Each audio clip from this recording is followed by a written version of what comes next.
So I'm excited to be here today with Zach Johnson, 2015 Champion Golfer of the Year, 2016 Ryder Cup team member. Okay, what are we going to do in 17 here, Zach? Well, buddy, I don't know, and I guess that's the beauty of it. You know, you keep staying in the present, you keep grinding each day, and I think those big things, those Ryder Cups and wins, major championships, hopefully just take care of themselves. I mean, the way I've always processed it, you got to have that, that vision for the future. But the more I can concentrate on today, the better that vision comes true. So, I mean, you said it though. I mean, the last 2 years have been tremendous as far as my career goes, and the fact that I'm able to share that with family and friends, and certainly the RSM team is just words hard to describe. Well, it's been fun. I mean, it's as you've continued on your career here in 10.5 years now, I think we've been together in a partnership. Yes, that's exactly right. It's been fantastic, and I know over the years one of the things you and I talk a lot about is the team and how important the team is. So what I thought we'd do is maybe let's dig into a couple of different angles on that. So we got to start with Ryder Cup. Sure. Such an amazing environment in Hazleton. 57,000 people around, and the energy and the excitement. And, maybe talk to us a little bit about, the team, the guys, and certainly about, fellow Team RSM member Davis Love and his role as captain. Yeah, no, I mean, I feel like a competitor first, a golfer second. I grew up yearning and wanting to be in a team atmosphere, and clearly the perception of what I do on television or just in general is it's very individualistic, and there is a portion of that does have the individual aspect of it, but so much of what I do is team oriented, and none more evident than a Ryder Cup. If you get that honor and that privilege, and participating in that event is clearly, I mean, I would say I'm not a resume guy per se, but in what I've done in this game is something that I hold in the highest of regards. Arguably the best thing I've ever been associated, certainly one of the most gratifying, if not the most gratifying thing I've done in the game of golf.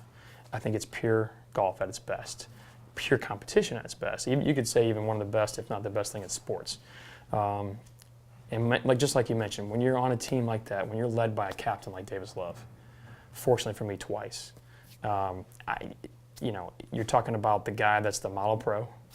And I'm saying this, I'm talking about on and off the golf course. When a gentleman plays this game for as long as he does, and you play with him, you witness him, and you see what he does on the golf course, certainly, like I said, his wins and everything takes care of it. It's tremendous. 21 wins, and Hall of Famer now, and Ryder Cup captain, champion, and all the things, major champion, all the things that have come along.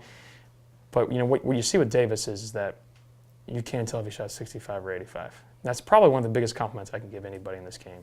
He's got perspective.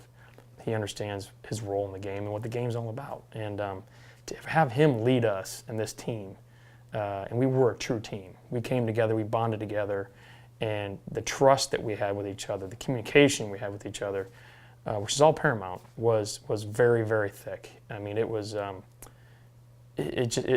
almost palpable. I mean, you could feel it, you could sense it. And just those kind of things, those intangibles, that they're hard to orchestrate or hard to bring to the surface. But Davis did it from day one, and sort of the vice captains. But that's part of it. We're all the team, and Davis, being the humble guy that he is, he's like, hey, they selected me to do this. I didn't necessarily need to do this or want to do this again. Robin did, but it's an honor, but it's also a heavy burden at times, traveling and all the that goes with it. But he's like, I was selected by these guys. I was selected by my country. You jump at that opportunity. And any one of those guys could have been in that position, but they wanted Davis. We wanted Davis because we just know who he is, innately what he's all about. And for him to lead us, and finally for us to give him that Ryder Cup is a moment I'll never forget. Oh, that's cool. Now, you were the anchor. I mean, take just a second. I mean, so we see the pairings come out, and we're like, okay. Yeah, well. Zach's the man. He's the anchor. Yeah, I appreciate that. First thing, I don't know their thought process on it specifically. I don't know if they're like, well, it's going to be over by then. No. Second, I cherish and relish being in that spot. I think, again, I'm a competitor first. As a as an athlete, or quasi-athlete, I guess, you got to embrace that and you got to want it. You know, I mean, for lack of a better analogies, you know, I want the ball. I want that last shot. You know, and I played team sports, soccer, basketball as a kid. That's all I did. You know, and golf kind of picked me. So, you know, I wanted that last shot. You know, I'm sitting here saying I'm pretty certain I'm probably going to miss more than I'm going to make, but I want the opportunity. Yeah. And that's what golf's about. It's about having the opportunity. It's about putting yourself in that position to have the opportunity and the preparation that goes into that opportunity. Sure. So for them to put me there is an honor. I mean, I had it in 14 as well. And now granted, that was over in about the 11th hole for me, but this year it was over in the 15th. And I'll take that. I mean, I was able to win my match. It didn't matter, but you know, getting my name up there with red early, I think was probably key. You know, there was a time in there where it was like, okay, what's going on? And you know, we all dug deep and got the victory as a team. And you know, I was told, I don't know if it's true. I'm not. It's all kind of hearsay that Tiger's like, hey, Zach's going last, and that's a distinct honor if he actually did say that. So. You know, it doesn't matter where you put me in that position. I just don't want to be 13th. I want to be in the top 12. So I loved being in that role. Cool. So talk to us about Damon. I mean, you had a long career with Damon. Sure. Anyone who's met him knows how great a guy he is. But talk about the relationship you guys have, how critical that is. And while you're doing that, take us back to Sunday, St. Andrews, and that putt on 18. Yeah, no, so, you know, Damon Greene has been with me since day one, basically. I mean, he caddied for another gentleman, Scott Hoke. It would have been my first event on tour. In the second week, he came on board with me, and we've been together since. He's missed a few tournaments, the birth of his kid, naturally. Okay. He's played in some senior opens, naturally. He's a good player. So I'm very lucky, very fortunate to have a guy that knows how to play. And that's one aspect. Second aspect is that he's a competitor at heart too. I mean, he knows, you know, just the small idiosyncrasies of the game. You know, where to be, where not to be, what to say, what not to say, when to say something, when not to say something. That's truly understanding your player, understanding your boss too. I mean, there's a trust level there, especially with the communication side of things, the relationship side of things that has developed, you know, and it has certainly grown, but he already had a lot of that ability from day one, and I didn't know what to expect. I knew him prior to us starting, but I didn't know what to expect. And you know, I'm saying all this. You know, a lot of people are like, "Well, what makes a good caddy, right? Or what makes, you know, a great partner in this game?" And I'm like, "Well, you know, a great caddy for me may not be a great caddy for you, but I'm telling you, right, Damon Greene could caddy for anybody." I just think he has the ability and the personality and the tool set to get into somebody, whether they're really amped up or really chill. He can find his way in there and understand how to navigate as a team.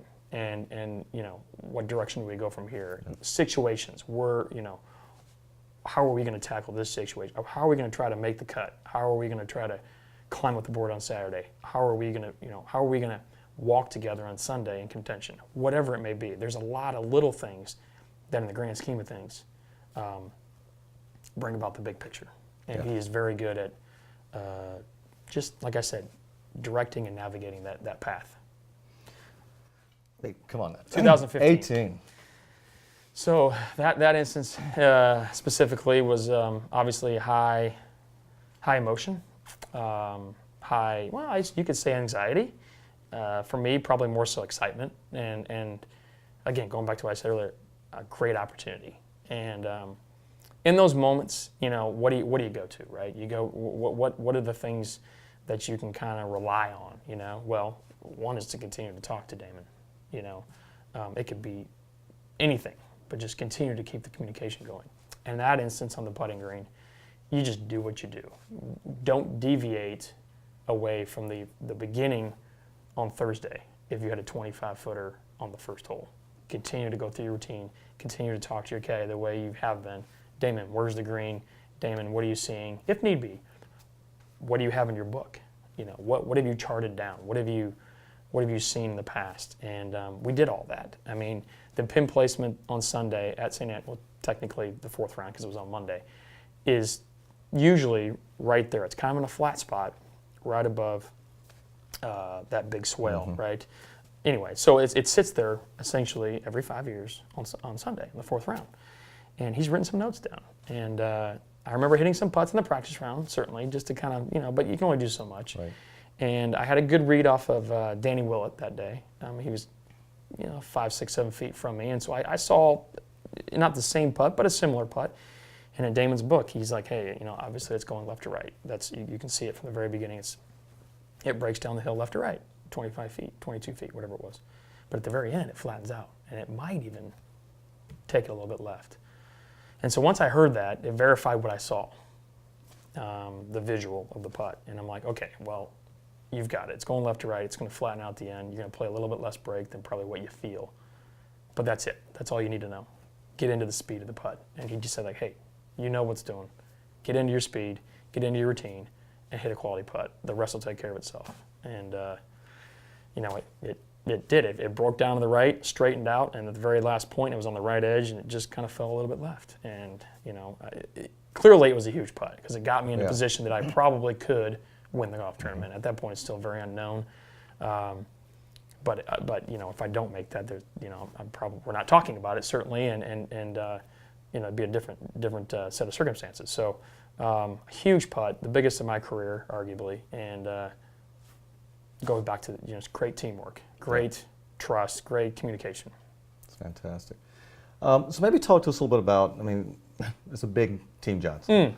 A lot of different folks you work with, from your swing coach to your spiritual coach. Absolutely. And obviously then the most important person in Team Johnson who keeps you straight at home every day. So maybe talk a little bit about that team and the role they play working with you every year. Yeah, no, you said it. A phenomenal team, a bunch of gentlemen that I've entrusted and guys that trust in me, but Damon Greene, obviously my caddy, Mike Bender, my swing coach, I've been with him now for 17 years. I don't think that's normal out here. There's a lot of jumping around. There's examples of exactly that, but for the most part, guys are trying to find the next best thing. Dr. Mo, sports psychologist. It's been actually the same summer that I jumped on board with RSM, so we kind of go hand in hand together. I don't know, a lot of parallels there. 2006, and Troy Van Beesen, Dr. Van Beesen, he's a chiropractor by trade, but also just a complete, I would say, overall body guru, and a guy that I trust implicitly. Certainly Stephen Bunn and a bunch of other guys, but he in particular that just keeps me, keeps my priorities in line, keeps me thinking properly, keeps the big picture, the the main thing, and alleviates the stress of what this job can provide. And so does Dr. Mo. They're both Christian men like myself, and that helps a ton. And then, yes, my manager, Brad, deals with all the off-course stuff that I don't have to deal with. I don't like dealing with because it's not about that for me. It's all about the relational side and competing. Right. And then, yes, going back to it, my rock is my wife. And then she is the self-acclaimed CEO of Team Johnson. I can't argue with that because I don't want to get fired. So she takes that role to heart and does a great job with it because it's not easy. There is no piece of paper when you get your tour card, whether you have kids or don't have kids, that tells you what to do. There's no formula or equation that is a fact. You have to go and tackle it together as a team, like anything. Every season of life brings about new and different hurdles and trials. And I'm not saying we got it down, but I think we've got a pretty good thing going, and we're still trying to, make it more efficient and effective. But I can't think of a better person that I would want by my side to do that, because she, first of all, she's patient and allows me to chase my dreams in golf, and that's a pretty good CEO and an even better wife. So a great team, top to bottom, guys, and obviously my wife that I trust with anything. And the beauty of it is that we have many discussions throughout the year, and some are funny, some are, well, pretty potent. I would say even some are heated. And you know what? It's my business. And I think if you don't have that, then things aren't healthy. We all got the same common goal, and that is to continue to improve, to continue to put yourself in contention to win tournaments. Obviously, you want to win, but being in contention and winning is such a fine line. So we're all about putting yourself in a position on Sunday to execute and come through, and then after that, it's probably up to me. And I love that. I love the fact that it's not about their clinic, their practice. It's about putting me in a position to do that. And just great, selfless, humble individuals, and tremendous team. Well, Zach, thank you. I really appreciate you spending time with us today, and we've enjoyed the partnership, and we'll continue to, and look forward to a great future with you. Likewise. Thanks, Andy. All right, take care.